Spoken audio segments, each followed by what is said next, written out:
Good day, Mark Z with Night Owl Defense, and going to go over a little more dry fire work. We just did the 5 count and the 4 count draw stroke.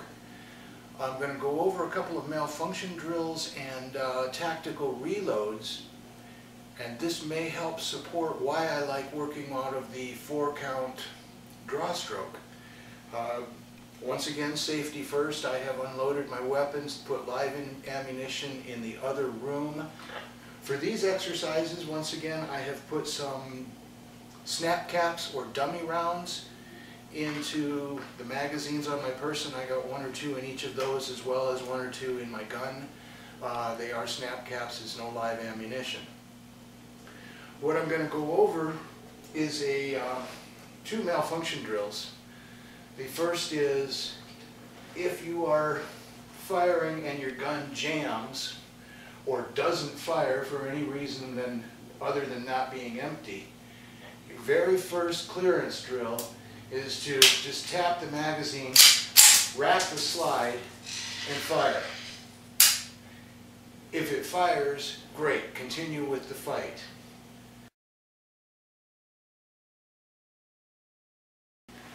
Okay, so our tap, rack, bang, if it worked, you're back in the fight, that's great.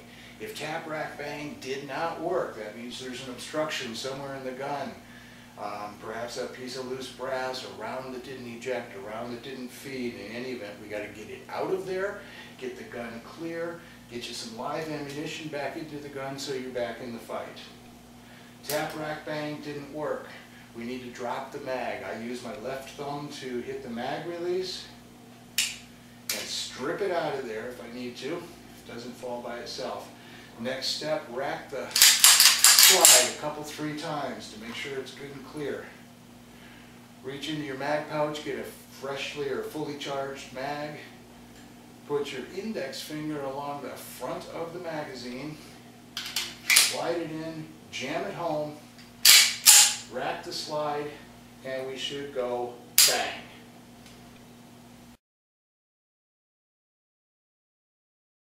Let's do actually an emergency or a combat reload.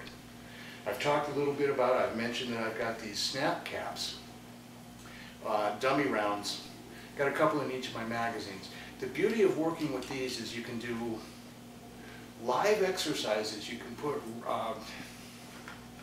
you can take a gun that is, let's say empty, it's in slide lock position, drop the mag out, take your mag and actually release the slide without damaging the gun when you use a snap cap. It's not a good idea to release the slide with full force on an empty chamber, especially if you've had any trigger work done to your gun. It can do some serious damage. Not that it will, but it can.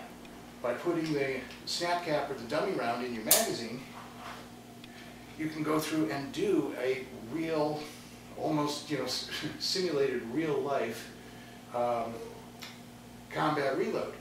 So bang, bang, bang, bang, bang on empty, I would be at slide lock. Bring this in, get this guy in here, and that's a real good exercise to go through and learn how to do smoothly. Getting a magazine into your gun quickly and smoothly is a real good skill to have.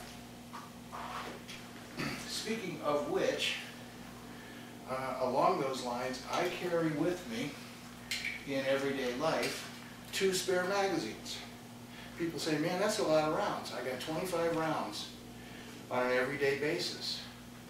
It's not that I expect I'm going to need to be shooting 25 rounds. It's that if I have a failure in the gun and I've thrown that magazine down and I've gotten this one in there, maybe this mag's screwed up and it needs to come out and be replaced with another one.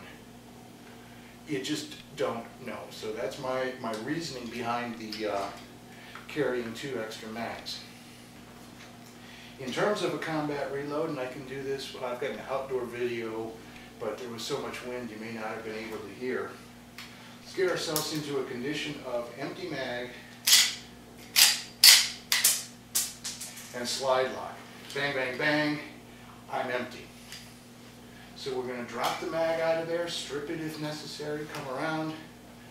The beauty of having a snap cap in this practice scenario is also it's realistic when you go to get the magazine into the mag well. If you do that with an empty mag, it's not the same. Go ahead and try it both ways. You'll see that it's much more realistic to have a dummy round in there. Then I use my thumb on the slide release to strip that round into the chamber, and I'm ready to go. Some schools of thought say, don't use the slide release, do a slingshot. They say don't use the slide release because it's a fine muscle, or that in a combat situation you're not going to have that fine motor control.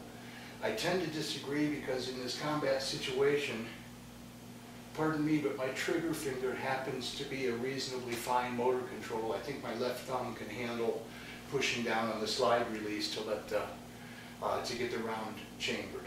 So that's my thoughts on that. You may disagree, but that's my preference as opposed to losing my combat grip to get that round in there. I'm just going to drop the mag on, or drop the slide on it. So some thoughts on combat reloads and clearance drills. Hope you enjoyed the video, and we'll see you next time.